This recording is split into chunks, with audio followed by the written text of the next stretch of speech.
Hey, it's Stephen O. Sellers from the Big 86 KONO Morning Show. I got a special guest that I want to introduce you to. We're going to do some reminiscing today. And this is Sig McKenna Izbrand. Hi, Sig. Hi, Stephen. Thank you for having me. Oh, it is awesome. We're just going to spend a little bit of the afternoon reminiscing about an event that happened in June 1964, so that makes it 54 years ago this summer. Hard to believe. It is hard to believe. But this was an incredible entertainment event that happened right here in San Antonio. And if you don't mind me just sort of setting the stage for just a minute. Sure. We had the Beatles for about 6 months. I think they came over around January of 64. And around February of 64, that's when the radio station started playing the Beatles. So during that time, all the stations are flipping for recordings by English groups. So if it was British, the stations were trying to get it on the air and catch that wave. So some of them were catching on, but the Beatles at this time, and we're talking the summer of 1964, June in particular, the first 2 weeks, Beatles had songs up and down the charts. I mean, that was unprecedented, for one group to have so many songs on the charts. So all these other British invasion groups were waiting to ride those coattails and get into America. And we had heard about some of them, like the Rolling Stones, but they just didn't make the big splash. So here's what we're talking about. It was 1964 in June from the 4th until the 15th. Out at the Joe Freeman Coliseum, they had an event called Teen Fair. And this was huge. This was a huge entertainment event because every day for, I guess that's 9 or 10 days, act after act after act, and local groups too. So you're in, like a freshman in high school at the time, or maybe? No, I was in middle school still. Okay. I was a 14-year-old giggly girl, crazy about the Beatles and enamored of all things British. I had heard about the Rolling Stones. My parents hated them, right, which made me love them more. Of course. And when I heard they were coming and I asked to go, they said no, absolutely not. So I had to get creative. Right. And I found out that they were on the same show with Bobby V. Uh-huh. My mother loved Bobby V, and so did I. Yeah. He was huge. He absolutely was huge. And we had watched him on American Bandstand because I grew up listening to that because she was such a fan. And she said, okay, Bobby V, that's okay. But your cousin has to go because she has to take you. She's got a car. She can drive. Yeah. And so that's how I talked her into it. I also wanted to see the other show that had Bobby Rydell and Billy J. Kramer and the Dakotas. Right. But I only had $3. And the tickets were $2.50, so I had to make a choice. And for me, it was the Rolling Stones. Okay, let's talk a little bit about the acts that were at this thing. I mean, this is over several days. There were local bands. I know one of the bands was the Electras, and there were lots of other local bands that were playing in tents outside the Joe and Harry Freeman Coliseum. So you got Bobby V, Bobby Rydell, and these are guys that are huge, and they have not yet completely been swamped by the wave of the British invasion yet, but they're about to be, right? Mm-hmm. That's absolutely true. They're about to go down for the third time. Yes. There were two different generations there. Right. The Bobby V, Bobby Rydell fans, and the younger ones like myself, who were there for the Stones and Billy J. Kramer. Okay, Billy J. Kramer had the same manager as the Beatles. And he also did some of the songs that he recorded were Lennon and McCartney songs, which kind of validated him. I mean, the disc jockeys would see that on a record, that the song was Lennon and McCartney, and bang, it went right on the air. But I know that George Jones was here. Yes. Do you remember some of the other acts that were here? I really don't. I only remember who was there the night the afternoon actually, that I was at the show. Okay. On the same bill with Bobby V was Diane Renee.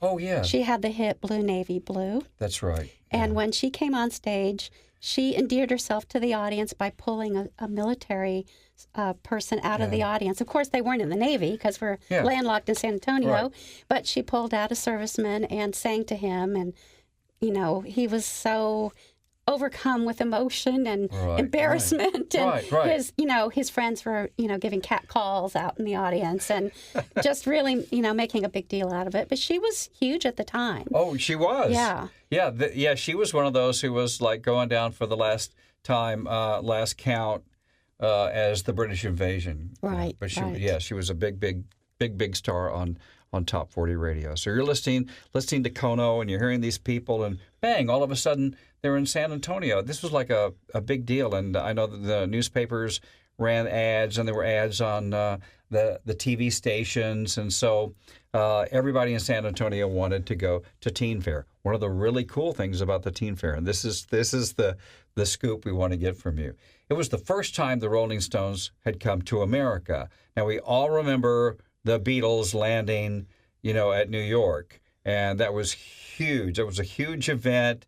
It was kind of a culture shock for parents, changed the music scene forever, opened the door for other British acts, and so here come the Rolling Stones. And they're a little different look-wise and attitude-wise from the Beatles, right? Well, they were scruffy, and they were edgy, and they had a different fan base, I think. Yeah. The more adventurous ones were attracted to the Stones. They also had, I think, a bigger fan base with the boys. Oh, okay. Because the Beatles were, a little bit too syrupy for some of the boys that I knew. Yeah. They thought they were just a pop group. But when the Stones came along, that's a real band there. Yeah, and at this point in 1964, the Stones were still kind of trying to be a blues band, and they admired people like Muddy Waters and the Artists and Chess Records in Chicago, right? Exactly. Yeah. And Robert Johnson, who recorded part of an album here at the Gunner Hotel. That's right. So they were big fans of blues, and they still hadn't figured out, I think, their formula yet. So you didn't sneak out to see the Stones, but I think it's pretty cool the way you said that you're going to go see Bobby V, and the Stones are there. Are you kind of secretly an officer in the Rolling Stones fan club in San Antonio? No, but I was in the Beatles fan club. Oh, you were? Okay. I was. I shared that honor with different people in the city, but at my school, I was the president of the Beatles fan club. Now, the fun thing about Teen Fair in 1964, you think that everything British is just going to be amazing and go down great in America. But the Stones, this was a surprise to you. This was heartbreaking. The Stones come to Teen Fair 1964 in the summer in San Antonio, and they did not do well at all, did they?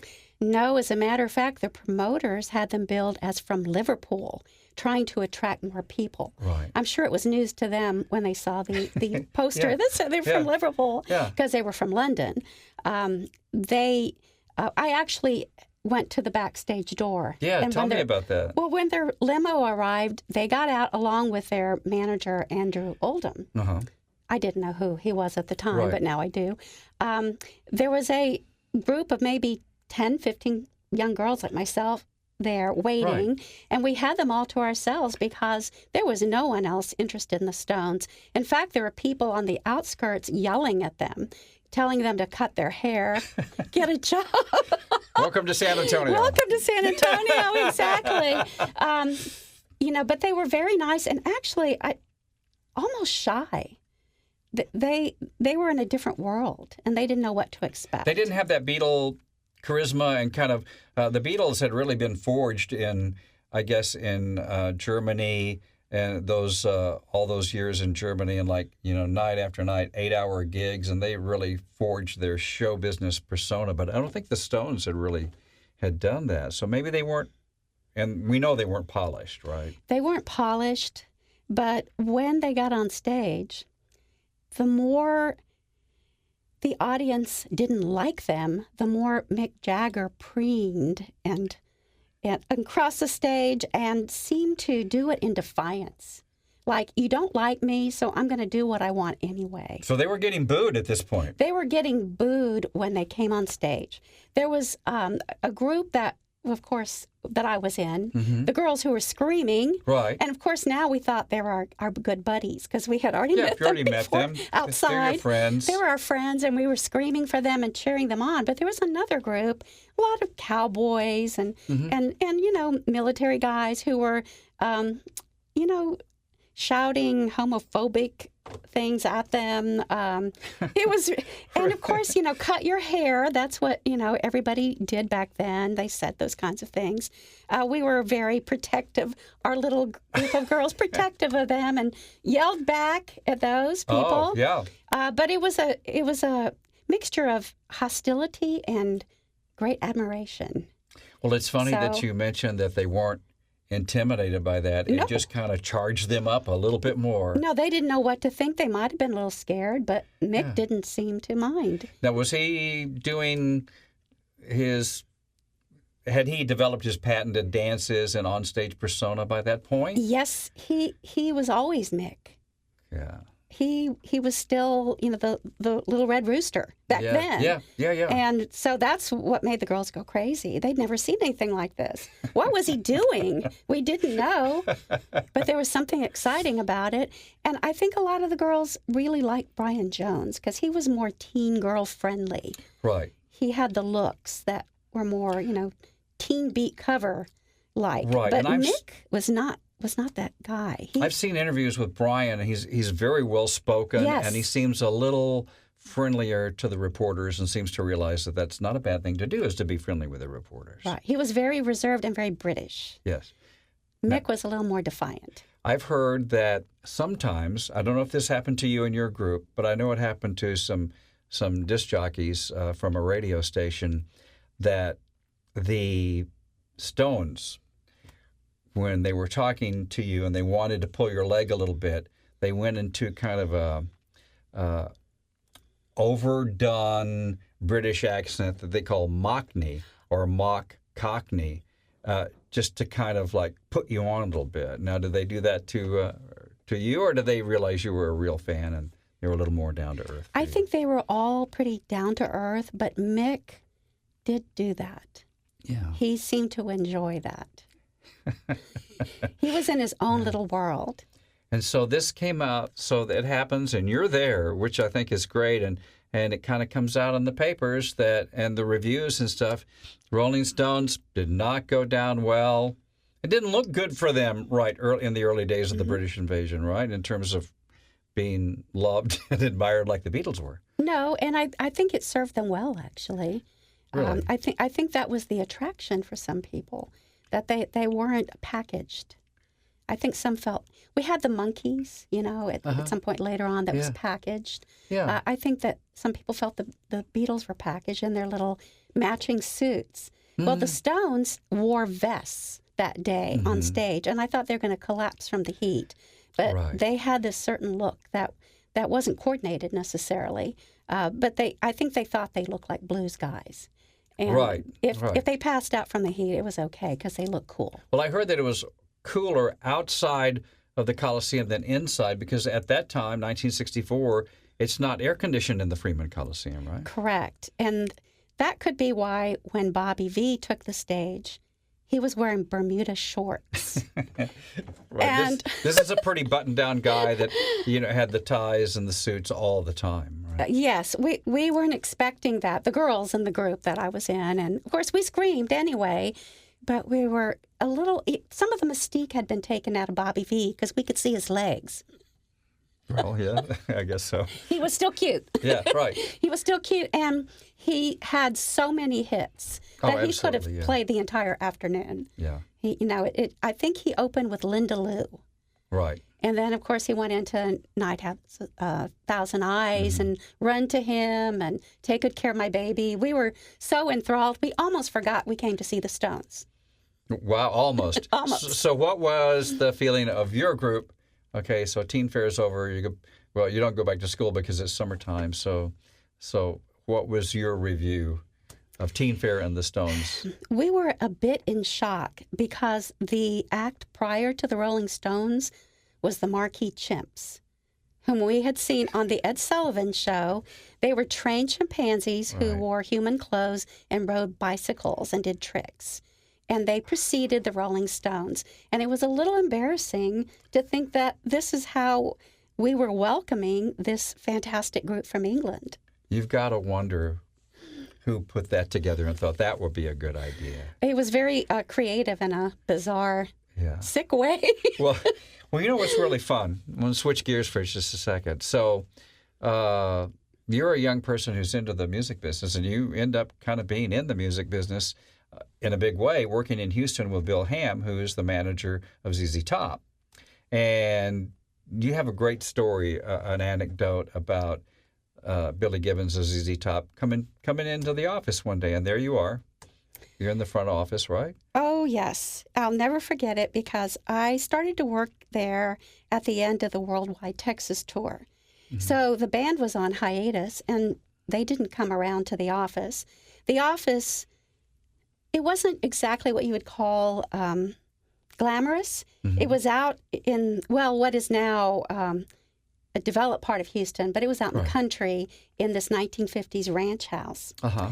And my office was actually in what used to be the dining room. Mm-hmm. And it was divided into different areas. So I'm in the dining room, my office, and someone walks through the front door.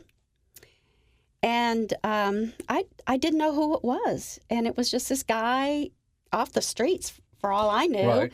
And he came and stood in front of me and stared at me and just smiled. And I thought, uh-oh, do I need to call security here? Right. I don't know what's going on. And I said, may I help you? And he didn't say anything. And he goes, are you Sig? And when he said that, I knew that voice. And I said, are you Billy? And he just laughed because I could not recognize him. He had shaved his beard off entirely. And there he was, his face, the face that I had never seen before.